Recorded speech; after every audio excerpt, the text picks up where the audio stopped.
अक्सर लोगों के मन में यह प्रश्न उठता है कि रामायण में, रामचरितमानस में सुंदरकांड का नाम सुंदरकांड ही क्यों है।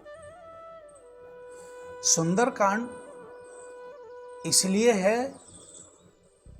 क्योंकि उसमें हनुमत चरित्र है, और जो हनुमान जी महाराज का चरित्र है वह अत्यंत अनुकरणीय, प्रशंसनीय, वंदनीय और महनीय है। इसलिए इस कांड का नाम सुंदरकांड। देखिए, आज की नई पीढ़ी को विशेष प्रकार से हनुमान जी महाराज के चरित्र से ये चीजें सीखनी चाहिए। सबसे पहले आइए, सुंदरकांड का प्रारंभ होने से ठीक पहले किष्किंधा के अंत में श्री हनुमान जी महाराज जामवंत जी से पूछते हैं कि जामवंत में पूछूं तो ही उचित सिखावन दीजे मोई।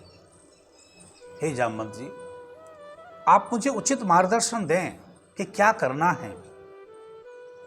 तो नई पीढ़ी को यह सोचना चाहिए, आज के बच्चों को यह विचार करना चाहिए कि घर के बुजुर्ग, बड़े बूढ़े, अनुभव जन्य लोगों से, अनुभवी लोगों से पूछ कर कदम उठाएं। बड़ों की पूछ खत्म हो रही है आज के समय में, ये बहुत ही ठीक कार्य नहीं है। घर परिवार में बड़ों की महत्ता होनी चाहिए, यह हमें सीखना है हनुमान जी महाराज के चरित्र से।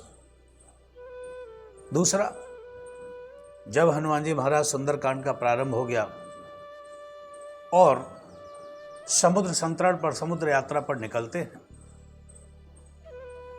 तो समुद्र जो है जलनिधि है।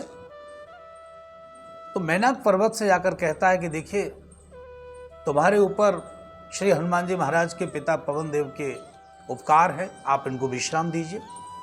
मैनाक जाता है और मैनाक हाथ जोड़कर कहता है कि तनिक विश्राम कर लीजिए, आइए। लेकिन श्री हनुमान जी महाराज उसकी इस विनती को, प्रार्थना को किस प्रकार से, देखिए, ठुकराते नहीं हैं। ये भी नहीं कहते कि नहीं, मुझे नहीं आना है, अभी मैं विश्राम नहीं कर पाऊंगा। हनुमान ते परसा कर पुण्य कीन प्रणाम। सबसे पहले हनुमान जी ने स्पर्श किया। देखिए, गांव में आप देखते हैं, समाज में बड़े बूढ़े बुजुर्ग लोग कहीं किसी चीज़ को कोई ऑफर करते हैं, कोई चीज़ देते हैं, जैसे पान सुपारी देते हैं, चाय देते हैं। अगर हमको नहीं स्वीकार करनी है तो क्या करते हैं, सबसे पहले उसको स्पर्श करके फिर प्रणाम कर लेते हैं। तो ये परंपरा, ये जो संस्कृति है, ये जो संस्कार है, श्री हनुमान जी महाराज के चरित्र से आए हैं। ये हमको सीखना चाहिए, अनुकरणीय है ये, कि अगर कोई चीज़ हम नहीं स्वीकार कर रहे हैं तो पहले उसको स्पर्श करके और फिर प्रणाम करके फिर उसको मना करें, फिर कहें कि नहीं, राम काज कीने बिन मोहि कहाँ विश्राम।